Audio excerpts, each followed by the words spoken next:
সুপ্রিয় দর্শক, দেশে বিদেশে যে যেখান থেকেই দেখছেন সমসাময়িক গুরুত্বপূর্ণ বিষয় নিয়ে এনটিভির নিয়মিত আয়োজন আইএফআইসি ব্যাংক নিবেদিত এই সময়ে আপনাদের সবাইকে স্বাগত জানাচ্ছি।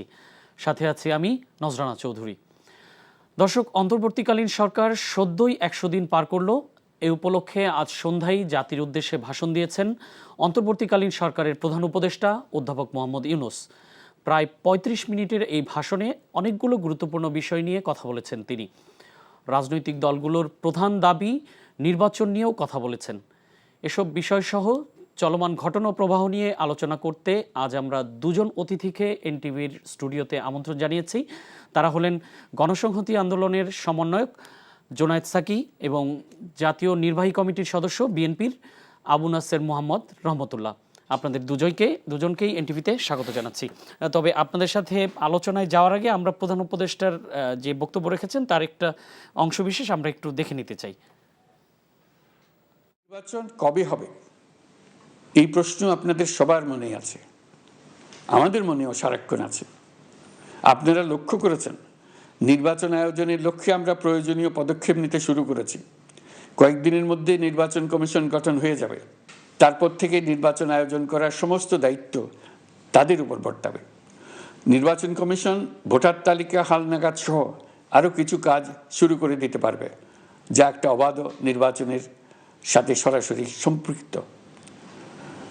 প্রথমবারের মতো প্রবাসী বাংলাদেশিরা পোস্টাল ব্যালটের মাধ্যমে যাতে তাদের ভোটাধিকার প্রয়োগ করতে পারে সে লক্ষ্যেও সরকার কাজ করছে। নির্বাচন নিয়ে আপনাদের সকল বক্তব্য বিনা দ্বিধায় বলতে থাকুন, আপনার মনের কথা তুলে ধরুন। আমার অনুরোধ, সংস্কারের কথাটাও একই সঙ্গে বলুন। সংস্কারকে পাশ কাটিয়ে যাবেন না। নির্বাচনের কথা বলার সঙ্গে নির্বাচন ও অন্যান্য ক্ষেত্রে সংস্কারের কথাটিও বলুন। আমি আপনাদের কথা দিচ্ছি, আপনারা সুযোগ দিলে প্রয়োজনীয় কিছু অত্যাবশ্যকীয় সংস্কার কাজ শেষ করেই আমরা আপনাদের কাঙ্ক্ষিত নির্বাচন আয়োজন করব। ততদিন পর্যন্ত আমি আপনাদের ধৈর্য ধারণ করার অনুরোধ করব। এই জন্য প্রয়োজনীয় সময়টুকু আমি আপনাদের কাছ থেকে চেয়ে নিচ্ছি। নির্বাচনী সংস্কারের সিদ্ধান্ত হয়ে গেলে খুব দ্রুত আপনারা নির্বাচনের রোডম্যাপও পেয়ে যাবেন। নির্বাচনের আয়োজন চলাকালীন কিছু সংস্কার হতে পারে। সংস্কারের জন্য নির্বাচনকে কয়েক মাস বিলম্বিতও করা যেতে পারে। তো আমরা শুধুমাত্র নির্বাচন নিয়ে উনি যে কথাগুলো বলেছেন সেগুলোই আমরা শুনলাম। এর বাইরেও অনেক বিষয় নিয়ে আছে, যে জুলাই আগস্ট হত্যাকাণ্ডের বিচার এবং বিগত সরকারের 15 বছরে যত অপকর্ম আছে সবগুলির বিচারের এক ধরনের আত্মবিশ্বাসের সাথেই বলেছেন যে উনি সবগুলোর বিচারের ব্যবস্থাই করবেন। এর বাইরে দ্রব্যমূল্য নিয়ে এক ধরনের সমস্যা চলছে, বাংলাদেশে একটা সংকট চলছে এবং গভর্নমেন্টের পক্ষ থেকেও যে ধরনের ব্যবস্থা নেওয়া হয়েছে সেগুলো উল্লেখ করেছেন তিনি। এবং আন্তর্জাতিক বিশ্বের সাথে বাংলাদেশের বর্তমানে যে সম্পর্ক চলছে সেগুলো নিয়েও কথা বলেছেন। এবং বক্তব্যের শেষে উনি বিগত সরকারের লোকজন যারা ছিলেন তারা এখনও এই সরকারকে বিপদে ফেলার জন্য ষড়যন্ত্র চলমান রেখেছে এটি উল্লেখ করেছেন এবং জনগণকে আহ্বান জানিয়েছেন যে সেটি থেকে সতর্ক থাকার জন্য।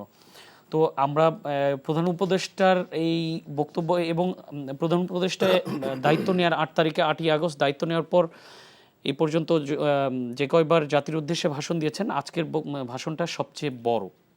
এর আগে এত বড় ছিল না, মোটামুটি একটু লম্বা বক্তব্যই রেখেছেন। তো নির্বাচন নিয়ে কথা হচ্ছে, যেহেতু আপনি রাজনৈতিক দলের সাথে জড়িত, আপনিও রাজনীতির সাথে জড়িত, তো নির্বাচনটাই আপনাদের মূল লক্ষ্য।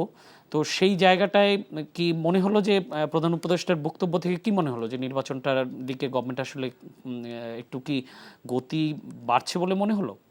ধন্যবাদ আপনাকে। আমি আমার সহ-আলোচক সহ যারা দেখছেন সবাইকে সালাম এবং শুভেচ্ছা জানাচ্ছি। দেখুন, মাননীয় প্রধান উপদেষ্টা আজকে যে কথা বলেছেন এটা তো একটা আমাদের বিশাল এক আত্মত্যাগ, আমাদের ছাত্র শ্রমিক জনতার আত্মত্যাগের উপরে, রক্তের উপর দাঁড়িয়ে, অভ্যুত্থানের উপর দাঁড়িয়ে এই সরকারটি গঠিত হয়েছে। তাদের বিপুল অভূতপূর্ব জনসমর্থন আছে এই দিক থেকে যে জনগণ ফ্যাসিবাদের বিরুদ্ধে যে জনগণ তারা সবাই সমর্থন দিয়েছেন, স্টেক হোল্ডাররা, শিক্ষার্থী, রাজনৈতিক দল, শ্রেণী পেশার অংশীজনরা, এমনকি যারা অভ্যুত্থানে শেষ পর্যন্ত রাষ্ট্রেরও যে বিভিন্ন অংশ যুক্ত হয়ে পড়েছিল, তারা সকলেই সরকারের সমর্থনে আছে। ফলে তাদের কাছে জনপ্রত্যাশা অনেক, এবং দুটো কাজ তাদের দায়িত্ব। একটা হচ্ছে যে রাষ্ট্র পরিচালনা করা, এটা ঠিক পুরনো অন্তর্বর্তী তত্ত্বাবধায়ক এইসব সরকারের সাথে পার্থক্য হচ্ছে যে তারা একটা নিয়মিত সরকারের মতোই তাদেরকে রাষ্ট্র পরিচালনা করতে হচ্ছে, জনগণের সমস্যার সমাধান করতে হচ্ছে। অন্যদিকে রাজনৈতিক উত্তরণ, একটা নতুন রাজনৈতিক বন্দোবস্ত, একটা গণতান্ত্রিক সংবিধান, রাষ্ট্র আইনের সংস্কার এবং একটা গণতান্ত্রিক নির্বাচন, এই পুরো উত্তরণ পর্বটাও তাদেরকে সম্পন্ন করতে হবে। আমি মনে করি না যে রাজনৈতিক দলগুলো কেবল নির্বাচনের কথা বলছে, অন্তত আমরা বলছি না, এই ব্যাপারে কোনো সন্দেহ নাই। আমরা পরিষ্কার করেই বলছি যে এখানে একটা গণতান্ত্রিক রূপান্তর লাগবে, একটা নতুন বন্দোবস্ত লাগবে। কারণ এই কথাটা আমরা আগে থেকেই বলে আসছি।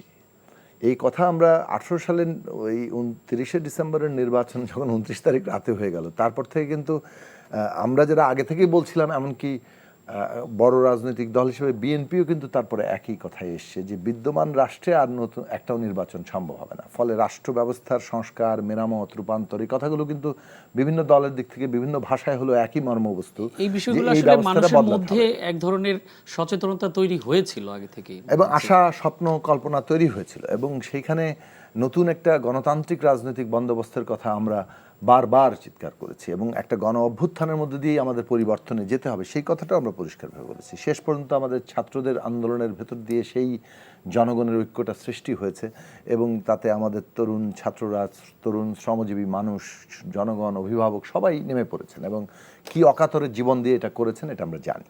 ফলে এই যে একটা আকাঙ্ক্ষা, এমনকি রাজনৈতিক দলগুলো যে সীমা পর্যন্ত দেখেছে রাষ্ট্র ব্যবস্থা রূপান্তরে, এত বড় আত্মত্যাগের পরে কিন্তু সীমাটা আরও প্রসারিত হয়ে গেছে, মানে স্বপ্নটা আরও বড় হয়েছে যে না, আমরা এবার আর কোনোভাবেই যাতে পুরনো ফ্যাসিবাদী জায়গায় ফেরত না যাই, একটা নতুন গণতান্ত্রিক বন্দোবস্তে যেতে পারি, সেই জায়গাটা নিশ্চিত করা। এখন এই ক্ষেত্রে আমরা যেটা করছি, আমরা সরকারের প্রতি সমর্থন অব্যাহত রেখেছি, এবং আমরা সরকারের কাছে যে অগ্রাধিকার ভিত্তিক সমস্যাগুলোর সমাধান চাইছি, সেই বিষয়গুলোতে একদিকে যেমন তাদের অগ্রগতি আছে, আবার অনেকগুলো ঘাটতির জায়গা আছে, সেইগুলো আমরা দেখিয়ে দেওয়ার চেষ্টা করছি।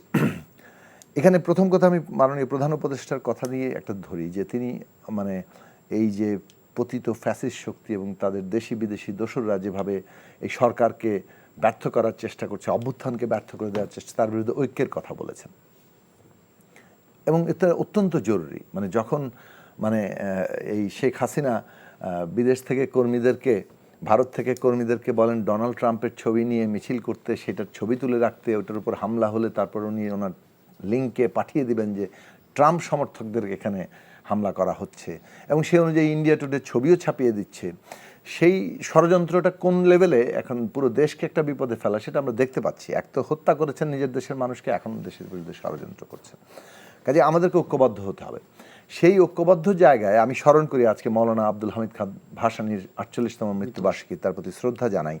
তিনি এই 69 অভ্যুত্থানে যখন নেতৃত্ব দিয়েছেন, তার পরের ঘটনাবলী যদি দেখি, সমস্ত দেশের বিভিন্ন অংশের মানুষ তাদের দাবি দাওয়া নিয়ে কিন্তু আন্দোলনে সামনে এসছে, এবং এই দাবি দাওয়াগুলো পূরণ হওয়ার একটা বাস্তবতা, সেটাই কিন্তু সংগ্রামের মধ্যে জনগণের যে আরও সম্পৃক্ততা, আরও ঐক্যের জায়গা, সেটা নিশ্চিত করেছে।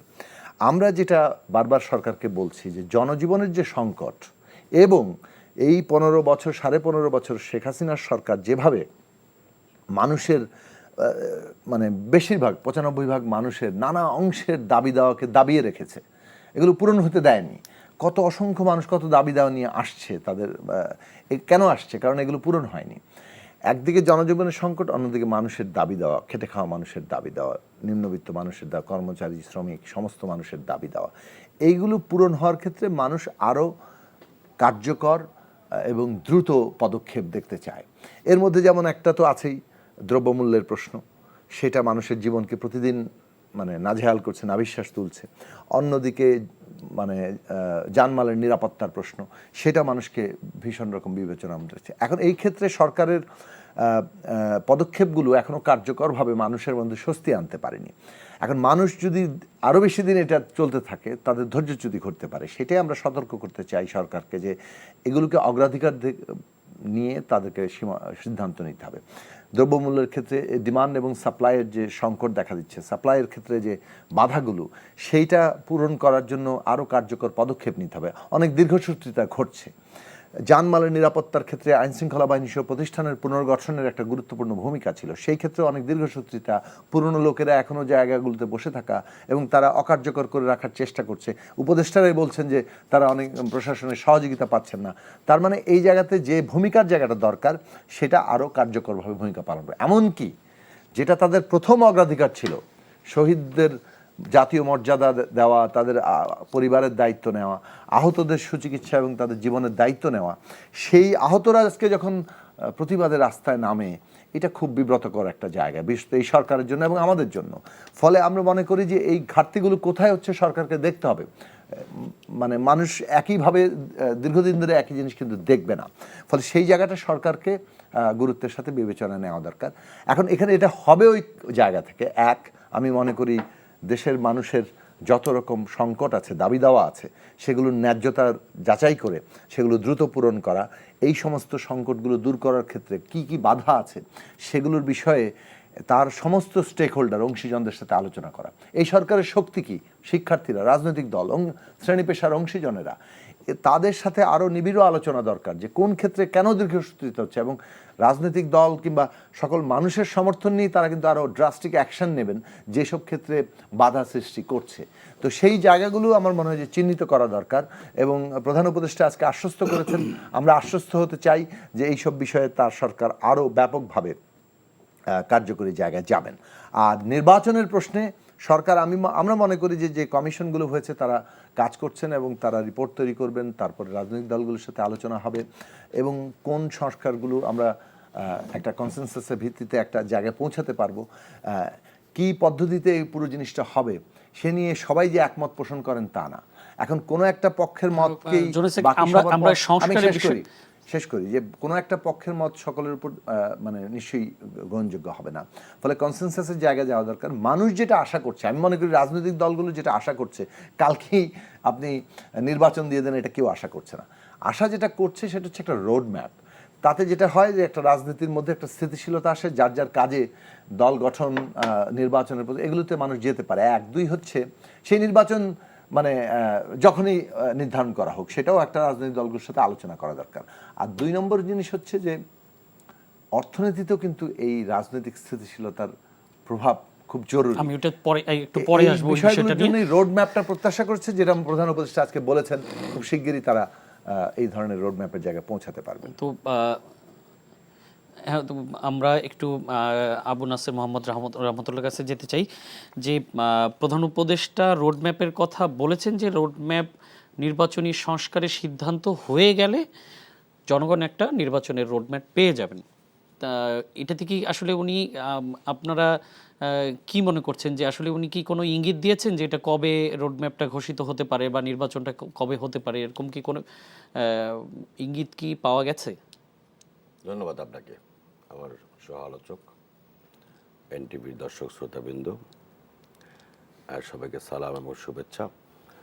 প্রথমত মাননীয় প্রধান উপদেষ্টাকে আমি ধন্যবাদ জানাতে চাই ওনার চমৎকার বাচনভঙ্গি এবং চমৎকার কিছু বিষয়ে কথা বলার জন্য। কারণ ডক্টর মোহাম্মদ ইউনূস আমাদের কাছে একটা আবেগ। ডক্টর মোহাম্মদ ইউনূসের কাছে মানুষের প্রত্যাশা কিন্তু অনেক বেশি প্রত্যাশা, আমাদের সে প্রত্যাশার কমতি নেই। আপনি সরাসরি যে বিষয়টা জানতে চেয়েছেন, সরাসরি তো এভাবে উত্তর দেওয়া আসলে কঠিন।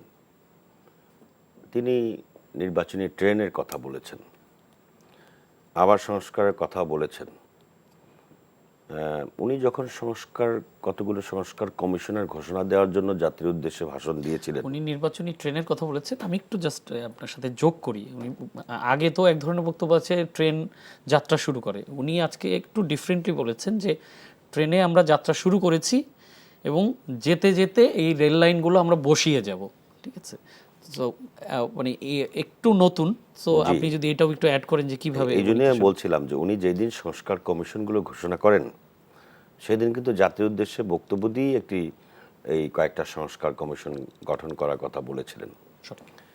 এবং তখন বলেছিলেন যে 3 মাসের মধ্যে এই কমিশন রিপোর্ট প্রদান করবে। তো 3 মাস তো মনে হয় প্রায় কাছাকাছি চলে এসছে। কমিশনের কাজ, সবগুলো কমিশন এখন পর্যন্ত কাজও শুরু করেনি। দু একটা কমিশন কাজ শুরু করেছে, কিছু কথাবার্তা শোনা যাচ্ছে। এবং নির্বাচন কমিশনও কিন্তু এখন পর্যন্ত জাস্ট সার্চ কমিটি করা হয়েছে, নির্বাচন কমিশনও গঠন করা সম্ভব হয়নি এখন পর্যন্ত। উনি বলেছেন কয়েকদিনের মধ্যেই নির্বাচন কমিশন জি, গঠন হবে। সেটা বলেছেন। এরপরে তিনি ভোটার হালনাগাদ করার কথা বলেছেন, বেশ কিছু বিষয় বলেছেন। আমি তার সন্দেহের মধ্যে কখনোই কোনো রকমের অন্য কিছু কখনো খুঁজি নাই, খুঁজতেও চাই না, বিশ্বাসও করি না যে ওনার কথার মধ্যে কোনো সন্দেহ আছে। কিছু কার্যক্রম নিয়ে যেমন উনি বলছেন সংস্কার পাশ কাটিয়ে কোনো কিছু করবেন না। নির্বাচনের কথা যেমন বলছেন, সংস্কারের কথাও বলেন। আমরাও কিন্তু সংস্কারকে পাশ কাটিয়ে কখনো কিছু বলিনি। কিন্তু প্রশ্নটা হচ্ছে যে আপনার কাছে সংস্কারের দায়িত্ব আপনার কতটুকু পালন করা উচিত। আপনি কোনো একটা অ্যাক্সিডেন্টে, ঝড় বৃষ্টি বা আগুন লেগে আপনার ঘরটা ক্ষতিগ্রস্ত হয়েছে। ক্ষতিগ্রস্ত হওয়ার পরে আপনি কি করবেন? ঘরটা কি পুরোপুরি ভেঙে ফেলবেন, নাকি যতটুকুন ক্ষতিগ্রস্ত হয়েছে ততটুকুন মেরামতের ব্যবস্থা করবেন? দুইটা কিন্তু দুই জিনিস। সেক্ষেত্রে আপনি সংস্কারটা আপনি কী করবেন? সংস্কার তো একটা চলমান প্রক্রিয়া, যুগ যুগ ধরে, মাস মাস ধরে সংস্কার চলবে, প্রয়োজনের ক্ষেত্রে সংস্কার চলতেই থাকবে। সকল সংস্কারের পরিকল্পনা করে একটি অনির্বাচিত সরকারের পক্ষে সকল সংস্কার করা সম্ভব কিনা সেটা মাননীয় প্রধান উপদেষ্টা নিজেই অনুধাবন করতে পারবেন, এটা আমি মনে করি। এবং প্রধান উপদেষ্টা মহোদয় বক্তব্যে আপনি খেয়াল করবেন, তিনি বলেছেন যে সকলেই নির্বাচনের জন্য অপেক্ষা করছে। ওনার নিজেও বক্তব্য, করছেন, এটাও বলেছেন। উনি নিজেও করছেন। অর্থাৎ মানুষের যে এক্সপেকটেশনটা, মানুষের যে চাহিদা, আকাঙ্ক্ষা, এটি কিন্তু ওনারাও বোঝেন, আমরাও বুঝি। তো, এই যে সরকারের যে সংস্কার কমিশনগুলো, আপনি বলছিলেন যে এটা নিয়োগ দিতেই অনেকটা সময় পার হয়ে গেছে, যদিও আজকে প্রধান উপদেষ্টা বলেছেন যে ডিসেম্বর জানুয়ারির মধ্যে ওনারা আশা করছেন এই সংস্কার কমিশনের রিপোর্টগুলো ওনাদের কাছে চলে আসবে। তারপরে রাজনৈতিক দলগুলোর সাথে বসে সেটি ঠিক করা হবে যে এটি আসলে কতটুকু এই বর্তমান সরকার, অন্তর্বর্তীকালীন সরকার এটি বাস্তবায়ন করবে আর কতটুকু ভবিষ্যতের জন্য রেখে দিবেন। তো এইসব বিষয়ে তো কি মনে করছেন যে আপনাদের দলের স্ট্যান্ডটা কি এই ক্ষেত্রে, সংস্কারের ক্ষেত্রে? দেখুন, আমি যেটা বলছিলাম আপনাকে সেটা হচ্ছে যে সংস্কারে তো শেষ নেই। সংস্কার আপনি কতটুকুন করবেন, কতটুকুন আপনার দায়িত্বের উপর পড়ে, এটা যদি আপনি নির্ধারণ করতে অক্ষম হন, তাহলে আমাদের এই যে রক্ত, অভ্যুত্থান, এগুলো ব্যর্থ হতে বাধ্য। কেন? কারণ হচ্ছে আজকে প্রধান উপদেষ্টার বক্তব্য ছাড়াও অন্যান্য সময়ের যে বক্তব্য, সংস্কারের যে দীর্ঘ পথ পরিক্রমার কথা আমাদেরকে বোঝানো হচ্ছে বিভিন্নভাবে, সেটা কিন্তু উদ্বেগজনক। কীরকম, যদি একটু ব্যাখ্যা করেন। আমি আপনাকে বলি, 1975 সালের আগেও কিন্তু এই আওয়ামী লীগ শেখ মুজিবুর রহমান নেতৃত্বে এই দেশের মুক্তিযুদ্ধের আকাঙ্ক্ষাকে হত্যা করেছিল এবং দেশের মানুষের বাক স্বাধীনতাকে হত্যা করেছিল, মানুষের রাজনৈতিক অধিকার হনন করেছিল, গণমাধ্যমের স্বাধীনতা হনন করেছিল, একদলীয় শাসন ব্যবস্থা বাকশাল কায়েম করেছিল। সেইখান থেকে 7ই নভেম্বরের সিপাহী জনতার ঐতিহাসিক বিপ্লবের মধ্য দিয়ে শহীদ রাষ্ট্রপতি জিয়া রহমান সাহেব ক্ষমতায় এসেছিলেন। সেটা কিন্তু বাংলাদেশ ইতিহাসে একটি বিপ্লব হিসেবে স্বীকৃত। সেই বিপ্লবের পরের 3 মাস বা 100 দিন, আর এই বিপ্লবের পরের 3 মাস বা 100 দিন, মাঝখানে কিন্তু আরও একটা এরকম বিষয় আছে। 90 সালের গণ অভ্যুত্থানের পরে, স্বৈরাচার এরশাদের পতনের পরে, সেখানেও কিন্তু 3 মাসে একটা ইন্টেরিয়াম গভর্নমেন্ট ছিল বিচারপতি শাহাবুদ্দিন সাহেবের নেতৃত্বে। জিয়াউর রহমান সাহেবের 7ই নভেম্বরের পরে, জিয়াউর রহমান সাহেবের রাষ্ট্র ক্ষমতা আসার পরে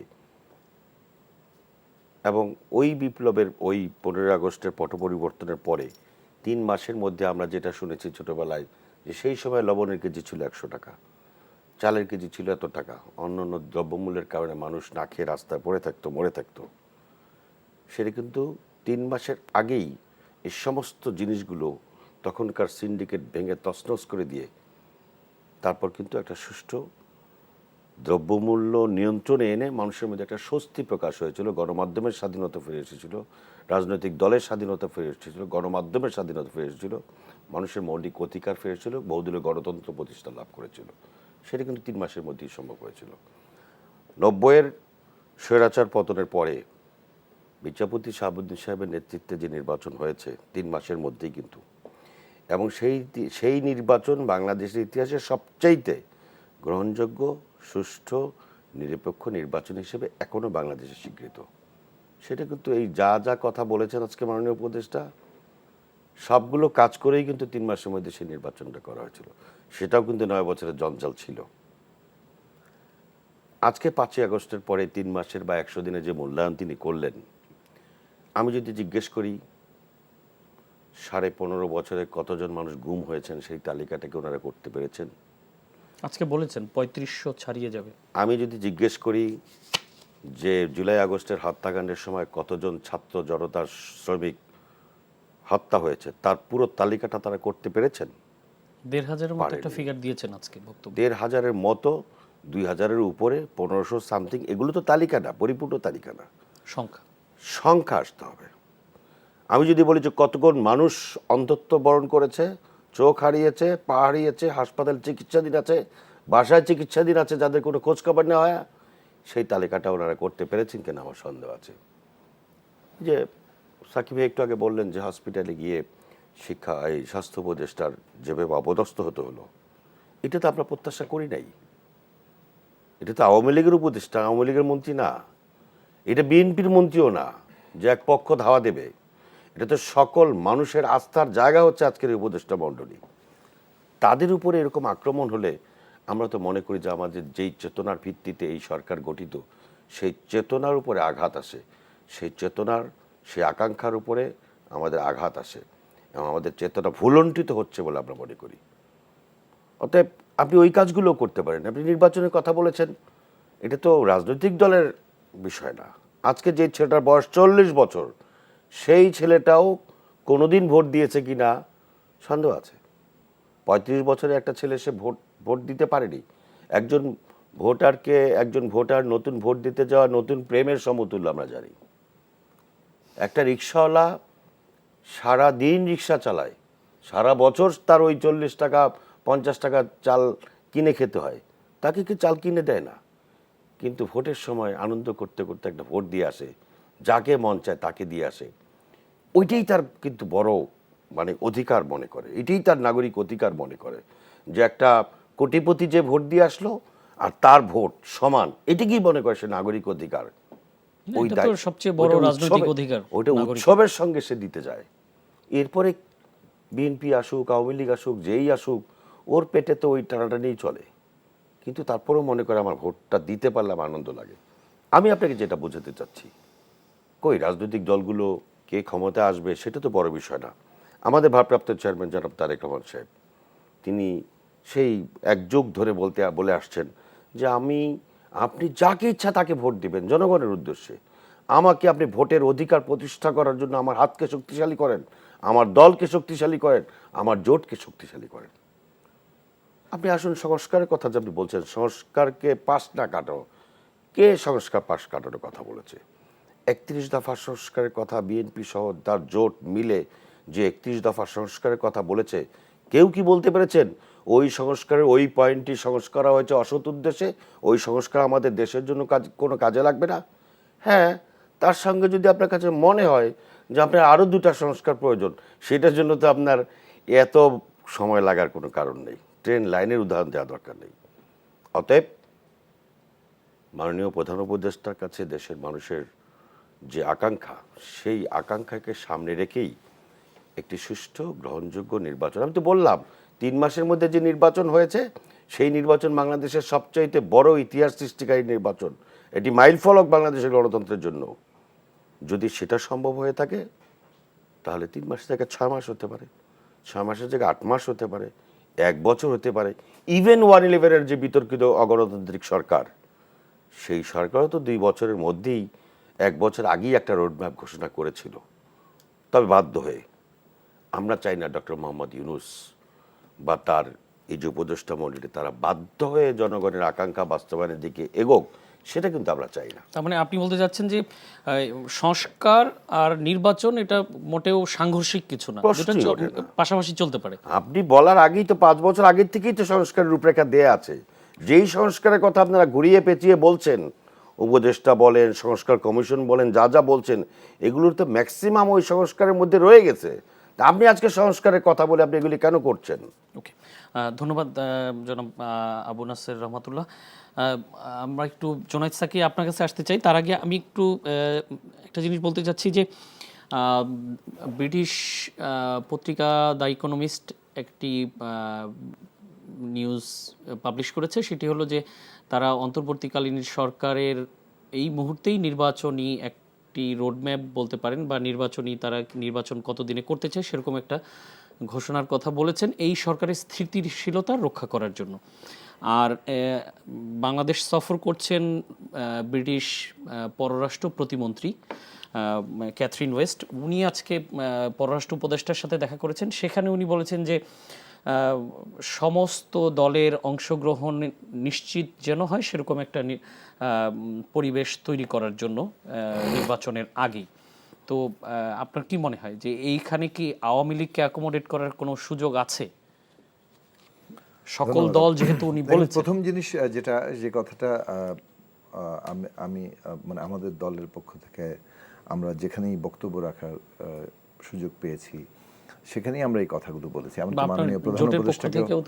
মাননীয় প্রধান উপদেষ্টাকেও আমরা এটা বলেছি যে একটা পলিটিক্যাল স্টেবিলিটি তৈরি হয় একটা নিশ্চয়তার জায়গা থেকেই। তো নিশ্চয়তাটা তৈরি হবে যখন রোড ম্যাপটা হবে, নট নেসেসারিলি যে আমি রোড ম্যাপ আর নির্বাচনের একটা 3 মাসে 6 মাসে নির্বাচন দিতে হবে, এটা এক কথা নয়। সময়সীমাটা আপনি নির্ধারণ করেন, সেটা রাজনৈতিক দল, শিক্ষার্থী সকলে মিলেই কনসেনসাসে একটা পৌঁছাক। কিন্তু সেই সময়সীমা যতটাই সময় লাগুক, সেটা যখন আপনি ঘোষণা করেন তখন একটা স্টেবিলিটি আসে, সকলেরই একটা মানে একটা নিশ্চয়তার জায়গা সৃষ্টি হয়। সেটা আমি যেটা বললাম যে এটা অর্থনৈতিক প্রভাবের দিক থেকেও খুব গুরুত্বপূর্ণ, কারণ তখন বিনিয়োগ, অন্যান্য দিক থেকে মানুষের নিরাপত্তা বোধ এগুলো বেড়ে যাবে। শুধুমাত্র রাজনৈতিক দল না, সবাই এক ধরনের নিশ্চয়তা, একটা নিশ্চয়তার জায়গা তৈরি হবে। এখন এই ক্ষেত্রে বর্তমান অন্তর্বর্তী সরকারও কোনো দ্বিমত পোষণ করছেন তা না। তারা হয়তো ভাবছেন যে, এবং এটা হয়তো কিছুটা ঠিকও, যে একটা অ্যাসেসমেন্ট তৈরি হবে অন্তত প্রাথমিকভাবে 6টা কমিশনের রিপোর্ট তারা পেলে, এবং যে 6টা কমিশনের রিপোর্ট সম্ভবত 5ই জানুয়ারির মধ্যে দেওয়ার তারিখ নির্ধারিত আছে, ওই 3 মাসের সময় যদি ধরি। তো সেই দিক থেকে আমরা মনে করি যে হয়তো জানুয়ারি মাসের মধ্যে একটা অ্যাসেসমেন্ট তৈরি হবে, এবং আমরা হয়তো তখন আরও স্পষ্ট করে বলতে পারবো যে কবে রোডম্যাপটা কীভাবে আসতে পারে। এইটা একটা বিষয়। এরপরে কিন্তু আরও আলোচনার বিষয় আছে, মানে নির্বাচনী রোডম্যাপ হলেও তার মাঝখানে যে আলোচনা হচ্ছে যে এবার সংস্কারগুলোর নিয়ে আলোচনা, এবং সেখানে আমরা স্পষ্টতেই অনেক মত পার্থক্য ইতিমধ্যেই মানে দেখছি। আমরা মনে করি না আমাদের দলের পক্ষ থেকে আমরা তো মনে করি না যে এই সরকার পূর্ববর্তী কোনো সরকারের সাথে তুলনীয়। 90 সালের পরে যে সরকার এসেছিল সেই সরকারকে মূলত একটা নির্বাচনের দায়িত্ব দেওয়া হয়েছিল। 3 জোটের দিক থেকে একটা রূপরেখা তৈরি করা হয়েছিল, যে রূপরেখায় কিছু অঙ্গীকার করা হয়েছিল যে তার ভবিষ্যতের সরকার যাতে এটা বাস্তবায়ন করে, কিন্তু পরে আমরা কিছুই বাস্তবায়িত হতে দেখি। প্রথমত বাংলাদেশের মূল সংকটের জায়গা যেভাবে সাংবিধানিক ক্ষমতা কাঠামো, মানে একটা সংবিধানের ভেতরেই কিন্তু এক সাংবিধানিক সরকারই কিন্তু অনেক রকম বলবে যে আমি তো সব সংবিধান অনুযায়ী চালাচ্ছি, কিন্তু সেটা একটা স্বৈরাচারী শাসন হচ্ছে। এটা তো আমাদের অতীত অভিজ্ঞতা। ফলে সেই ক্ষমতা কাঠামো বদলানোর প্রশ্নটা রাজনৈতিক দলের বক্তব্য থেকেও এসছে। 31 দফা বলেন, বিএনপি 27 দফা, আমাদের 14 দফা, সবগুলো জায়গা থেকে এই প্রশ্নগুলো এসছে, এবং সেটা একটা মোটামুটিভাবে রাজনৈতিক জায়গায় কিছুটা ঐক্যমত্যের জায়গা তৈরি হয়েছে যে সাংবিধানিক ক্ষমতা কাঠামো এটা বদলাতে হবে দেশের, যার ফলে সংবিধানের বদলের একটা প্রশ্ন আসছে। এবং আমাদের রাষ্ট্রের প্রতিষ্ঠানগুলোর আইন, তার ভেতরকার যে মানে পুনর্গঠন, এটাও প্রয়োজন হবে। ফলে সব মিলে একটা নতুন বন্দোবস্ত।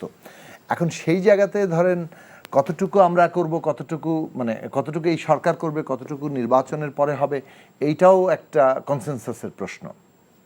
সেই প্রশ্নটা আমাদের আলোচিত হওয়া দরকার, কারণ নির্বাচনটা আয়োজন করার জন্য কিন্তু বহু প্রাতিষ্ঠানিক মানে সংস্কারের প্রয়োজন হবে, এবং সেইটা করার জন্য আমাদের একটা সার্টেন টাইম লাগবে। এখন আমরা এই সময়টা কতটুকু, এটা কে নির্ধারণ করবে, সেই প্রশ্নেই আমরা বলেছি যে সংস্কারগুলো আগে নির্দিষ্ট করেন, তার মধ্যে থেকে আমরা হয়তো সময়সীমার জায়গাটা নির্দিষ্ট হবে, এবং সেক্ষেত্রেও কনসেনসাসের একটা আলোচনার জায়গাটা থাকবে। যে কথাটা বারবার আমরা বলছি যে ঐক্য বিনষ্ট করতে চাইছে মানে পতিত ফ্যাসিস্টরা, সেইটা আমাদেরকে সচেতনভাবেই এই ঐক্যটাকে রক্ষা করতে হবে, এবং অল স্টেক হোল্ডারের মধ্যে কীভাবে আমরা সেই ঐক্যটা রক্ষা করতে পারি। এখানে যারা বড় দল তাদের দায়িত্ব বেশি, চ্যালেঞ্জগুলো বেশি। এখন এইটা একটা ঠিক যে ধরুন আমরা রাজনৈতিক দলগুলো একভাবে সংগ্রাম করছিলাম, তার মধ্যে যেমন ধরেন আমাদের 14 দফা আছে, আমাদের 14 দফায় কি বিএনপি হুবহু মানে সেটাকে গ্রহণ করেছে? ব্যাপারটা এরকম না। আবার বিএনপির দিক থেকে 27 দফা আছে, আমাদের কিছু পার্থক্যের জায়গা আছে, কিন্তু আমরা একটা কমন মিনিমামে পৌঁছানোর চেষ্টা করছিলাম যাতে করে একটা ঐক্যবদ্ধ সংগ্রামের সূচনা করতে পারি। ছাত্র শ্রমিক জনতার অভ্যুত্থান কিন্তু ওই সীমাটাকে আরেকটু প্রসারিত করেছে, এ ব্যাপারে কোনো সন্দেহ নেই। আমরা এইভাবে অনুভব করি, এত আত্মত্যাগের মধ্যে দিয়ে আমরা আরও বড় কিছু চাইছে মানুষ। এই প্রত্যাশার জায়গাটা কোনো খুবই ন্যায্য, এবং এই প্রত্যাশার জায়গাটা কিভাবে পূরণ করবে মানে রাজনৈতিক দলগুলো কিভাবে এই মানুষের এই প্রত্যাশাকে ধারণ করবে, এটা তাদের সামনে একটা চ্যালেঞ্জ। সেই কাজটুকু করার জায়গাতে আমাদের সবাই ভূমিকা রাখতে হবে। এখন অন্তর্বর্তী সরকার রাজনৈতিক দলগুলোর প্রতিপক্ষ না, আমরা একেবারেই প্রতিপক্ষ হিসেবে দেখতে চাই না, কেননা প্রধান উপদেষ্টার বক্তব্যে মনে হয়নি উনি বলেছেন যে ওনাদের সবচেয়ে অন্তর্বর্তীকালীন সরকার হিসেবে না, প্রধান উপদেষ্টা মানে অন্তর্বর্তী সরকার যেমন আমাদের প্রতিপক্ষ না, আমরাও অন্তর্বর্তী সরকারের প্রতিপক্ষ, এবং উনি এটা মেনশন করেছেন, হওয়াটা ঠিক হবে না। এইটাই হচ্ছে মূল বিষয়, এটা মনে রাখা দরকার। এবং এইটা প্রতিপক্ষ না হয়ে আমরা কিভাবে পরিপূরক হতে পারি, কারণ এটা একটা ট্রানজিশন, এবং এই ট্রানজিশনটা এমন না যে ও আচ্ছা সবাই চাইছে, এদের কাজ হচ্ছে একটা রুটিন কাজটা জাস্ট করে দেওয়া, যেটা 90-এর পরে ঘটেছিল। মানে এমন কোনো প্রতিপক্ষ ছিল না, বিশেষ পতিত স্বৈরাচার তখন এতটাই দুর্বল ছিল যে মূলত আসলে আন্দোলনকারী শক্তিরাই বিপুল অধিকাংশ মানুষ ছিলেন। কিন্তু বর্তমান সময়ে যে মানে পতিত ফ্যাসিস্ট শক্তি, তারা মোটেই মানে ওই রকম ব্যাপার না। আওয়ামী লীগ একটা যথেষ্ট শক্তিশালী তাদের সংগঠন ছিল, তাদের এই রাষ্ট্রকে যেভাবে তারা সজ্জিত করেছে এটা অদৃষ্ট পূর্বের কোনো পূর্ব দৃষ্টান্ত দেশে নাই। এবং তারপরে তার যে বিদেশি সহযোগীরা, স্পষ্ট করে বলা যায় যে ভারতে তিনি অবস্থান করছেন, ভারত সরকার এবং ভারতের মিডিয়া এবং একটা অংশ যে পরিষ্কারভাবে তাদেরকে সহায়তা করছে, সেটা খুব আমরা খোলাখুলি দেখতে পাচ্ছি। এখন এইটা ভারত সরকার কিভাবে এই ধরনের একটা পররাষ্ট্রনীতি নেয়, সেটাই আমাদের কাছে আশ্চর্যের জায়গা লাগছে, যে তারা একটা জনগণের অভ্যুত্থানের মুখে একটা সরকার বিদায় নিয়েছে, পদত্যাগ করেছে, দেশ ছেড়ে পালিয়ে যেতে গেছে, সেই সরকারের পক্ষ নিয়ে তারা একটা দেশের মানুষের আকাঙ্ক্ষা, তার সরকারের সাথে তারা একটা বৈরী সম্পর্ক মানে বজায় রাখছে বলেই মানুষের কাছে মনে হচ্ছে। ফলে সেইটা আশ্চর্যের হলেও বাস্তবতাটা তো এটাই। এখন সেই জায়গায় আমাদেরকে একদিকে এই যে কোনো ধরনের সরকারকে কিংবা এই ট্রানজিশনকে ব্যর্থ করার চেষ্টাকে মোকাবেলা করতে হচ্ছে, অন্যদিকে রাজনৈতিক উত্তরণকে এগিয়ে নিয়ে যেতে হচ্ছে, দৈনন্দিন রাষ্ট্র পরিচালনা করতে হচ্ছে। কাজটা মোটেই সহজ নয়, এবং এটা ঠিক প্রধান উপদেষ্টা আজকে যে বর্ণনা দিয়েছেন তাদের অ্যাচিভমেন্টের, সেখানে অনেকগুলো কাজ যে তারা করছেন সেটার যথেষ্ট একটা প্রতিফলন আছে। কিন্তু একই সাথে আবার আমাদেরকে এটাও বলতে হচ্ছে যে কাজ তো করছেন আপনি, শেষ পর্যন্ত মানুষ সেটাকে কিভাবে নিচ্ছে, সেই নেওয়ার জায়গাতে যেহেতু আমরা কানেক্টেড, মানুষ যখন এই তার অসন্তোষ ক্ষোভের কথা বলে, সেটাই আবার আমরা সরকারকে বলার চেষ্টা করি যে এই বিষয়গুলো কিন্তু আপনাদের মনোযোগে রাখতে হবে, কারণ মানুষের অগ্রাধিকারের জায়গাগুলো ঠিক করা দরকার।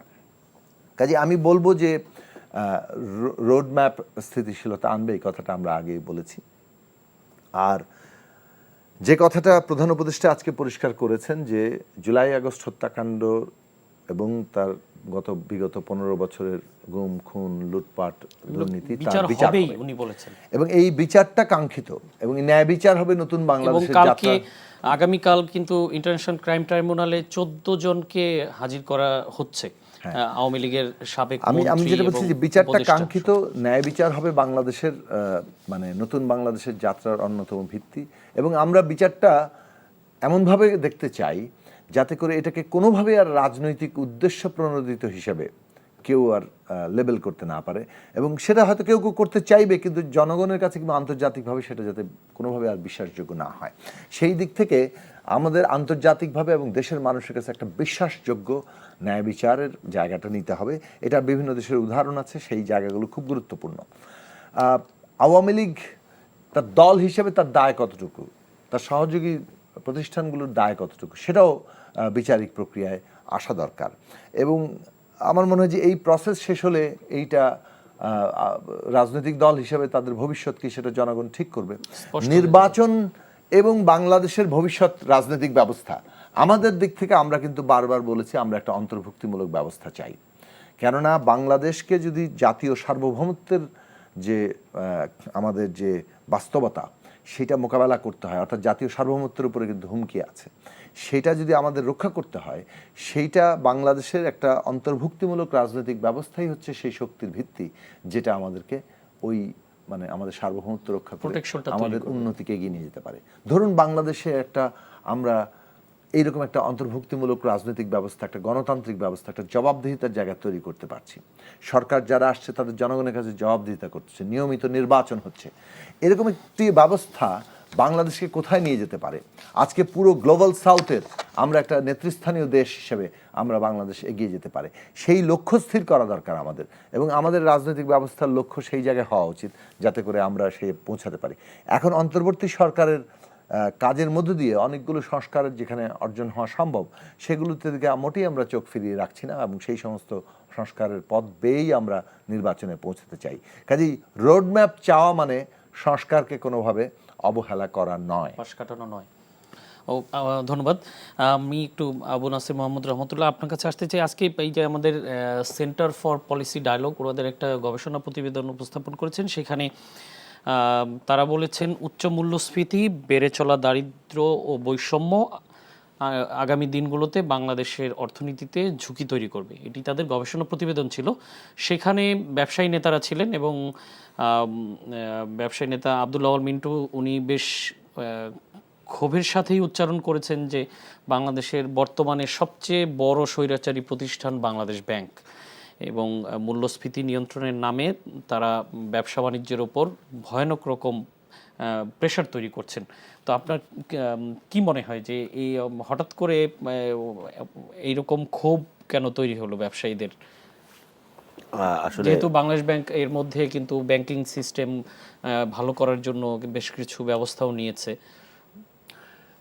আপনি দেখুন যে আসলে সামগ্রিকভাবে তো আমাদের দেশের আর্থিক অবস্থাটা অনেক দিন থেকেই খুব খারাপ। 5,000 10,000 টাকাও নাকি এখন ব্যাংক থেকে পাওয়া যায় না, মানুষ চেক দিয়ে ফেরত আসে। আর যাদের কাছে টাকা আছে তারা মনে করতেছে ব্যাংক অর্থনীতি সব ধ্বংস হয়ে যাবে, টাকা পয়সা উঠায় নিয়ে তারপর ঘরের মধ্যে বালিশের নিচে নিয়ে তারপর তোষকের নিচে ঘুমাচ্ছে। তো যার কারণে দেশের অর্থনৈতিক সেক্টরটা কিন্তু অত্যন্ত কঠিন এবং নাজুক অবস্থা দিন দিন বেড়েই চলেছে। এখন এই সরকারের কথা আমরা বারবার কেন বলি, যেটা অনেক বেশি আশা আকাঙ্ক্ষার জায়গা। তারা কিন্তু যে এক্সপেকটেশনটা মানুষের ছিল, যদিও মাননীয় প্রধান উপদেষ্টা আজকে বলেছেন বারবার যে বিভিন্নভাবে তারা অর্থনীতিকে চাঙ্গা করার চেষ্টা করছেন, আমরাও প্রত্যাশা করি, কিন্তু এখনো পর্যন্ত সেই আস্থাটা কিন্তু ফিরিয়ে আনতে পারেননি। মানুষ 10,000 টাকা যদি আপনার একটা ব্যাংকে গিয়ে চেক দিয়ে ফেরত আসে, তাহলে সে চিন্তা করবে আমি যদি হার্ট অ্যাটাক করি আমার তো 5 লাখ টাকা লাগবে হসপিটালে। না, এরকম উদাহরণ তো আছে, চিকিৎসার জন্য টাকা তুলতে পারছে না। তো তার মানে কি, সরকার কিন্তু সবচাইতে একটা খুব নাজুক একটা জায়গা অর্থনীতি, এই অর্থনৈতিক আস্থাটা কিন্তু জনগণের মাঝে ফিরিয়ে আনতে পারেন নাই। ইভেন দ্রব্যমূল্যের যে আস্থাটা, দ্রব্যমূল্য যেই সিন্ডিকেটের আওতায়, যেই সিন্ডিকেটের কারণে দ্রব্যমূল্যের ঊর্ধ্বগতি, নাভিশ্বাস জনগণের, সেই সিন্ডিকেটের কাউকে গ্রেফতার করতে পেরেছেন বা সিন্ডিকেটকে তারা বন্ধ করতে পেরেছেন এরকম কোনো সংবাদ কিন্তু আমরা দেখছি না। গতকালকে একজনকে অ্যারেস্ট করে আজকেই মুক্তি দিয়ে দেওয়া হয়েছে। হ্যাঁ, এবং আপনার কিছু কিছু গ্রেফতার এবং মুক্তি এগুলি তো খুব ভয়ানক। আপনি ধরেন 6টা হত্যা মামলার আসামি, তারা দিনের দিনে জামিন পেয়ে গেছে। সরকারের ইয়েটা কিন্তু অনেক আগের থেকেই এই ধরনের জিনিসগুলো শুরু হয়েছে, এবং আবার সর্বোচ্চ জায়গা থেকে ব্যাখ্যাও দেওয়া হয় এটার পক্ষে।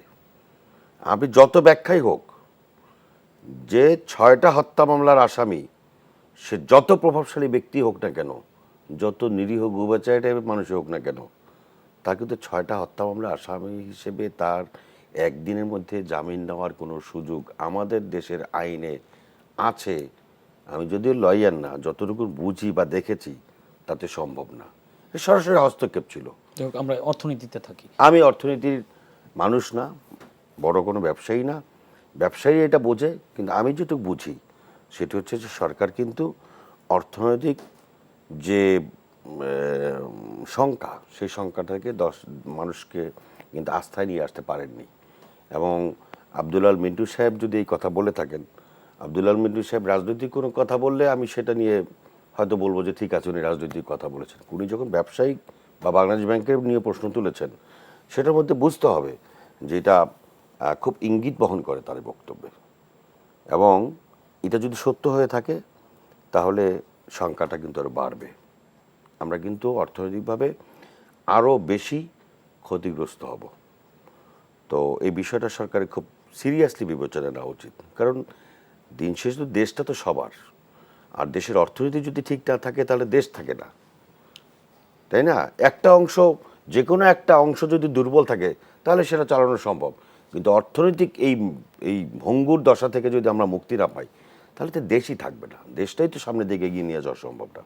সো দ্যাট বাংলাদেশ ব্যাংক হোক আর অর্থনৈতিক যে কোনো প্রতিষ্ঠানই হোক, এই অনিয়ম দুর্নীতিবাজ যারা আছে তাদেরকে খুঁজে বের করে দেশের অর্থনীতিকে সবার বেশি গুরুত্ব দিয়ে অর্থনীতিকে চাঙ্গা করার জন্য যা যা করা দরকার সরকার সেটাই করা উচিত।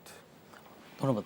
আমরা জোনাইসাকে আপনার কাছে আসতে চাই যে এই সিপিডির এই গবেষণা প্রতিবেদনের সময় ব্যবসায়ীরা আরেকটি বিষয় বলেছেন যে সরকারি সেবায় সীমাহীন দুর্নীতি এখনও বজায় আছে, চলছে। তো এই বিষয়ে সরকার আসলে দৃশ্যমান কোনো ব্যবস্থা নেয়নি, এবং আমার কাছেও মনে হয় যে এই মামলা হচ্ছে সারা বাংলাদেশে, হত্যা মামলা কমন কিছু ফিগার আছে আওয়ামী লীগের, এদেরকে শুরুতে রেখে বাকিগুলো লোকাল কিছু লোকজনকে ঢুকিয়ে এইভাবে মামলা হচ্ছে। কিন্তু কোনো দুর্নীতিবাজকে এখন পর্যন্ত আমার মনে হয় না যে দুর্নীতির মামলায় সুনির্দিষ্টভাবে গ্রেপ্তার করা হয়েছে। গতকালকে একজন চাল ব্যবসায়ীকে গ্রেপ্তার করা হয়েছে, আজকে তাকে মুক্তি দেওয়া হয়েছে, এবং সে খুব বড় চাল ব্যবসায়ী বাংলাদেশের। তো কি মনে হয় যে সামনের দিনগুলোতে কি আসলে গভর্নমেন্টের এই যে একটু কেমন যেন মনে হচ্ছে যে সিদ্ধান্তহীনতা, এরকম চলতে থাকলে কি অর্থনীতিতে আরও খারাপ অবস্থা আসতে পারে কিনা, বা কি করা উচিত সরকারকে? দেখুন, আমাদের তো এইটা একটা খুব ক্রিটিক্যাল জায়গা, বিশেষত যেমন ধরেন আপনি ভোগ্যপণ্য থেকে শুরু করে নিত্য প্রয়োজনীয় যে সমস্ত পণ্য, বিশেষত খাদ্যের ক্ষেত্রে, এমনকি অর্থনীতির অন্য ক্ষেত্রেও, যেমন ধরেন বেক্সিমকো এবং নাসা যখন মানে তাদের মালিকরা অভিযুক্ত হলো, তারা গ্রেফতার হলো, আমরা দেখলাম তাদের দুইটো বড় প্রতিষ্ঠান গার্মেন্টস সেক্টরে কীরকম অস্থিরতার সৃষ্টি করলো, এবং সেই অস্থিরতা কিন্তু এখনও কন্টিনিউ করছে, যদিও কিছুটা এটা নিয়ন্ত্রণে নিয়ে আসার জন্য চেষ্টা করছে। এখন শ্রমিকদের মধ্যে কিছু জেনুইন দাবি আছে, কিন্তু সেই জেনুইন দাবির ব্যাপারটাকে অনেকে আবার মানে কাজে লাগানোর চেষ্টা করে। হ্যাঁ, এটা তো স্বাভাবিক, কেউ যদি মাঠে নামে সেই জায়গাটাতে শ্রমিকদের আমরা বলেছি যে শ্রমিকদের জেনুইন দাবিগুলো পূরণ করার মধ্য দিয়ে ষড়যন্ত্র যদি কেউ করে থাকে তাহলে সেটাকে তখন নিয়ন্ত্রণ করা যাবে। কিন্তু একটা বিষয় তো ঠিকই যে বেক্সিমকো এবং নাসার যদি শ্রমিকরা বেতন না পায়, কিংবা আরও অনেকগুলো কারখানার শ্রমিকরা যদি বেতন না পায়, তাহলে তারা রাস্তায় থাকবে। এখন সরকারকে সে বিষয়ে একটা এফেক্টিভ উদ্যোগ নিতে হবে যে কীভাবে তাদেরকে ফ্যাক্টরিতে ফেরত যাওয়া যায়, অথবা সেই ফ্যাক্টরি যদি একেবারেই না চলে তাহলে কীভাবে তাদেরকে অন্য ব্যবস্থা করা যায়। সেই রকম জায়গায় কিন্তু এখানে সরকারকে দায় নিতে হবে, এবং পুরো গার্মেন্টস সেক্টর সহ পুরো এগুলো নিয়ে নতুন করে ভাবতে হবে। কেননা এই যেভাবে এটা একটা চেইন রিয়াকশনের মতো তৈরি করে, ডমিনো এফেক্ট তৈরি করে, খুবই ভালনারেবল নাজুক খাত হিসাবে এগুলো রয়ে গেছে। আবার ধরেন খাদ্যপণ্যের ক্ষেত্রে যতটা আমি জানি যে মানে হয়তো তথ্য এদিক ওদিক হতে পারে যে এসালম কোম্পানি নাকি 25% খাদ্যপণ্য আমদানি করে। এখন ধরেন এসালম অভিযুক্ত, তাদের তো কাণ্ডকীর্তি আমরা দেখেছি, একাই নাকি $10 বিলিয়ন পাচার করে দিয়েছেন, এবং সেটা তো খোদ বাংলাদেশ ব্যাংকের গভর্নর বলতেছেন। তো এখন এইরকম যারা আবার তাদের হাতেই যদি এতটা আমদানির জায়গা নির্ভর করে, তখন এর তো একটা ইম্প্যাক্ট আছে। জন্য কোনো রেয়াত দিতে হবে না, কিন্তু কিভাবে আমরা এটা মোকাবেলা করব, অর্থাৎ আমরা মানে এটা একটা ম্যানেজমেন্টের মধ্যে নিয়ে আসতে হবে আর কি। ম্যানেজমেন্টে নিতে হবে যে কাউকে আমরা অভিযুক্ত করলেও প্রতিষ্ঠানটা যাতে চলে। আর কারণ কোনো প্রতিষ্ঠানে কোনো ব্যক্তিগত মালিকানা আসলে আমাদের এখানে আছে, কিন্তু প্রতিষ্ঠানটা তো আসলে গড়ে তোলে সামাজিকভাবে, তাই না? সেখানে অসংখ্য মানুষ কাজ করে, ফলে প্রতিষ্ঠানটার জায়গাটাতে ইয়াতে নেওয়া দরকার। যেসব প্রতিষ্ঠানকে বেল আউট করা হচ্ছে সেই সব বেল আউট খালি পাবলিক ট্যাক্সে, পাবলিকের অর্থ দিয়ে আমরা বিভিন্ন ব্যক্তি মালিকানাধীন প্রতিষ্ঠানকে বেল আউট করা হচ্ছে, কিন্তু সেগুলোর ভবিষ্যৎ কি হবে তাহলে? সেগুলো যখন লাভজনক জায়গায় থাকবে, জনগণ কি তার দ্বারা কোনো উপকার পাবে? সেই রকম ব্যাপারেও মানে অনেক কিছু পদক্ষেপের প্রশ্ন আমাদের অর্থনৈতিকভাবে চিন্তা করা দরকার। আমরা যে জায়গাটাতে কথা বলতে চাইছি সেটা হচ্ছে যে মানে সিপিডি যে আশঙ্কা ব্যক্ত করছে, কিংবা যে আশঙ্কাগুলো আমরাও ব্যক্ত করছি, যে ধরুন 33 কোটি ডিম আমদানির কথা বলা হয়েছে। এখন ডিমের ক্ষেত্রে যে পরিমাণ এখন বর্তমান চাহিদা আছে, উৎপাদন সে অনুযায়ী হচ্ছে না। তো এইরকম যদি বিপুল ফারাক থাকে চাহিদা এবং যোগানের মধ্যে, তো দাম তো বাড়বেই। এখন আপনাকে চাহিদা অনুযায়ী একটা যোগানের ব্যবস্থা করতে হবে। সেটা যদি উৎপাদন না হয় তাহলে আমদানি করতে হবে। আচ্ছা, এখন উৎপাদনের ক্ষেত্রেও সমস্যা কি হচ্ছে? এমন একটা দাম যেটা ধরা হচ্ছে সেটা হয়তো বড় কোম্পানিগুলোর জন্য মানে হয়তো সাস্টেনেবল হতে পারে, কারণ তারা অনেক লার্জ স্কেলে অনেক বড় আকারে উৎপাদন করে, কোটি কোটি, কেউ কোটি ডিম করে, কেউ লক্ষ লক্ষ করে। কিন্তু একটা ছোট খামারি, তার আবার যে পরিমাণ ডিম উৎপাদন, তার জন্য আবার এই দাম, তার জন্য তার উৎপাদন ব্যয় হয়তো বেশি। তা আমরা কিভাবে এটা ম্যানেজ করব, সেগুলো খুব জায়গা। এখন ছোট খামারিরা তো দাম নির্ধারণের ক্ষেত্রে এসে আবার ক্ষতির শিকার হচ্ছেন, তাদের জন্য এটা খুব লাভজনক হচ্ছে না, ফলে বিনিয়োগ বাড়ছে না। মানে খামারের উৎপাদন যদি দেখা যায় যে খুব বেশি লাভজনক না, তখন ছোট খামারিরা হয় বন্ধ করে দেবেন, অথবা ক্ষতির শিকার হবেন, অথবা নতুনরা উৎসাহিত হবে না। এই জায়গাগুলো অনেকগুলো সংকটের জায়গা আছে। ফলে এইসব ক্ষেত্রে আরও ডিটেইল প্রস্তাবনা যারা এই বিষয়গুলো নিয়ে কাজ করেন তাদের দিক থেকেও নেওয়া দরকার, গবেষণা হওয়া দরকার। সরকারের দিক থেকে এগুলো স্টেক হোল্ডারদের সাথে আরও বেশি করে আলোচনা দরকার। যেমন এই আমদানির প্রশ্নে কিভাবে যারা আমদানি প্রক্রিয়ার সাথে যুক্ত, তাদের সকলের সাথেই কম বেশি আরও বেশি মত বিনিময় করে বিকল্প পথগুলো খোঁজা দরকার। এবং সেইটা যদি আমরা ঠিকমতো করতে পারি তাহলে হয়তো এই সংকটের মোকাবেলাটা করব। প্রধান উপদেষ্টা আশা প্রকাশ করেছেন যে রোজার আগেই তারা অনেকগুলো পদক্ষেপ নিচ্ছেন, কিন্তু আমি বলবো যে সাধারণভাবে কমানো হচ্ছে, ট্যাক্স কমানো কিন্তু প্রতি কেজিতে কোনো এটার প্রতিফলনটা আসলে ঠিক আছে। ধরুন ট্যাক্স কমানো একটা পথ, মানে ট্যাক্স কমালে বাজার কিছু মেকানিজম করতে পারে, কিন্তু সেই ট্যাক্স কমানো একমাত্র পথ না, এটা দিয়ে পুরো জিনিসটা হবে না। মূলত হচ্ছে যে কতিপয়ের হাতে থাকলে যে ঝুঁকিটা থাকে, সেই ঝুঁকি কমানোর জায়গায় আপনার বিকল্প আমদানির জন্য আরও ওপেন করতে হবে, সেটাতে রাষ্ট্রের হস্তক্ষেপ প্রয়োজন হবে। এই বিষয়গুলোতে আমাদের উদ্যোগ নিচ্ছেন টিসিবির 1 কোটি। আমরা এটা যদি পরিবার ভিত্তিক কার্ড করা যায়, সেটার বিষয়টা আমরা চাই। এবং আমরা যে জিনিসটা ইতিমধ্যে বহুবার বলেছি, সেটা হচ্ছে যে আওয়ামী লীগ সরকার আমলে যত ধরনের এই যে সামাজিক কি বলে যে নিরাপত্তা কর্মসূচি আছে, কার্ডগুলো আছে, হ্যাঁ, সেটা বয়স্ক ভাতা, বিধবা ভাতা, ভিজিএফ কার্ড, নানা ধরনের প্রায় বেশ অনেকগুলো সোশ্যাল সেফটি নেটের আওতাধীন বিষয় আছে। এইগুলোতে যে দলীয়করণ হয়েছে, দেখা যাবে যে মানে মানে একই পরিবারের মধ্যে কয়েকটা কার্ড আছে, মানে, এবং এটা ওই নানাভাবে দুর্নীতির আশ্রয় নিয়ে করা হয়েছে। এগুলোর নতুন করে স্ক্রিনিং করা দরকার। জেনুইন যারা প্রাপ্য তাদেরটা যেমন বহাল রাখা দরকার, এবং যেগুলো দুর্নীতির আশ্রয় নেওয়া হচ্ছে সেগুলো চিহ্নিত করা দরকার, এবং নতুন করে মানুষকে এইসবের আওতার মধ্যে আনা দরকার, যাতে সাধারণ মানুষের হাতে তারা যে সংকটের মুখোমুখি, তাদের যে আয় এবং ব্যয়ের তুমুল মানে অসঙ্গতি, সেইখানে তারা এই ধরনের কি বলে যে টিসিবির আওতায় এসে কিংবা সোশ্যাল সেফটি নেটের কার্ড দিয়ে তারা সেই সমস্যাটার সমাধান করে। কারণ সমাজে সাধারণ মানুষের ক্রয় ক্ষমতা যদি খুব বেশি নেমে যায়, সেটা কিন্তু অর্থনীতিতে একেবারে বড় আকারের বিরূপ প্রতিক্রিয়া ফেলবে। ফলে সাধারণ মানুষের ক্রয় ক্ষমতা বৃদ্ধি করাটা সবসময় অর্থনীতির জন্য, মানে এটা কেবলমাত্র, এটা তো একদিকে মানুষের জন্য করা দরকার, অবশ্য পালনীয় কর্তব্য, অন্যদিকে এটা কিন্তু একটা গুড ইকোনমিক্স, মানে আপনি এইটা এই জিনিস যত বাড়াবেন তত হচ্ছে আপনার ইকোনমির স্ট্রেংথ বাড়বে, বাজারের চাহিদা বাড়বে, আপনার সেই অনুযায়ী উৎপাদনও বাড়বে। ফলে আমার মনে হয় যে এই জায়গাগুলোতে অনেক মানে আরও দ্রুত কাজ করার বিষয় আছে। আমি মনে করি যথেষ্ট যোগ্য মানে মানুষরা সেখানে আছেন, ডক্টর সালেউদ্দিন আহমেদ, প্রফেসর ওয়াহিদুদ্দিন মাহমুদ, তারা আরও কিভাবে মুশকিলটা হয়ে যাচ্ছে যে তারা যা চিন্তা করছেন সেটার ইমপ্লিমেন্টেশন ঠিকমতো হচ্ছে কিনা সেটাতে অনেক বড় রকমের ঘাটতি থেকে যাচ্ছে। যে কথাটা যদিও প্রধান উপদেষ্টা আমি দেখলাম যে তিনি এটারও বর্ণনা দিয়েছেন কতজন কর্মকর্তাকে তারা বদলি করেছেন, কতজনের পদোন্নতি করেছেন, কতজনের বিরুদ্ধে শাস্তিমূলক ব্যবস্থা নিয়েছেন, কিন্তু তারপরও মনে হচ্ছে যে প্রশাসন নড়ছে না। কি পরিমাণ দলীয়করণ অথবা একটা সম্পূর্ণ ব্যক্তিগত লাভ ড্রিভেন, মানে অর্থাৎ ঘুষ দুর্নীতি ড্রিভেন একটা ব্যবস্থা ছিল, এখন দুর্নীতি করতে পারছে না, টাকা আয় হচ্ছে না, কাজও করছে না, এরকম একটা পরিস্থিতি সম্ভবত তৈরি হয়েছে। সেইটার একটা সমাধান খোঁজা দরকার। এবং এইসব কারণে আমাদের কাছে মনে হয়েছিল যে রাজনৈতিক দলগুলোর আরও বেশি মানে যাকে বলে যে অ্যাক্টিভ হওয়া দরকার, অর্থাৎ সরকারের কাজের মধ্যে তাদের যে সহযোগিতা এবং ইন্টিগ্রিটি রাজনৈতিক দলগুলোর শক্তির উপরে কিংবা শিক্ষার্থীদের শক্তির উপরে, শ্রেণী পেশার মানুষের শক্তির উপর দাঁড়িয়ে কিন্তু এই সরকারকে কঠোর সিদ্ধান্তগুলো নিতে হবে যদি সেটাকে কার্যকর করতে হয়। তো সেই এঙ্গেজমেন্টের জায়গায় তো আমরা প্রস্তাব করেছিলাম জাতীয় রাজনৈতিক কাউন্সিল করার। আচ্ছা, সেটা যদি না হয় কোনো না কোনো কাঠামো আপনাকে তৈরি করতে হবে যাতে করে এই জিনিসটাতে আরও ভূমিকা রাখা যায়। ওকে, ধন্যবাদ। আমরা প্রায় শেষ দিকে চলে এসেছি। আবু নাসের মোহাম্মদ রহমতুল্লাহ, আপনার কাছে জানতে চাই যে আসলে সরকার কি আসলেই কঠোর হতে পারছে না, বা কেন পারছে না? না হলে না, সরকার কঠোর হতে পারছে না এটা তো বাস্তবতা বোঝাই যায়, কারণ কিছু কিছু পদক্ষেপ দেখা যায়, কিন্তু আসলে তো ওনারা কোনো জায়গায় খুব বেশি সফল হতে পেরেছেন এটা আমরা আসলে বলতে পারবো না।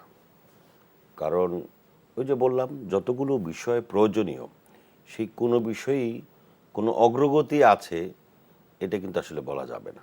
আর বিশেষ করে 100 দিন বা 3 মাস এটা খুব বেশি সময় না হলেও অনেক কম সময়ও না।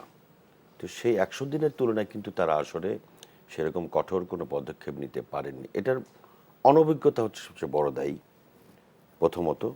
দ্বিতীয়ত হচ্ছেন অন্তর্বর্তীকালীন সরকার, সেটা যেটা মিনিমাম মেয়াদ, সেই মেয়াদটা কিন্তু জাতির কাছেও জানা নেই, ওনাদের কাছেও জানা নেই, বা ওনারা জানা থাকলেও ওনারা সেটা প্রকাশ করছেন না। এইটা কিন্তু একটা অনিশ্চিত বিষয় এবং মানুষের আস্থার সংকট রয়ে গেছে।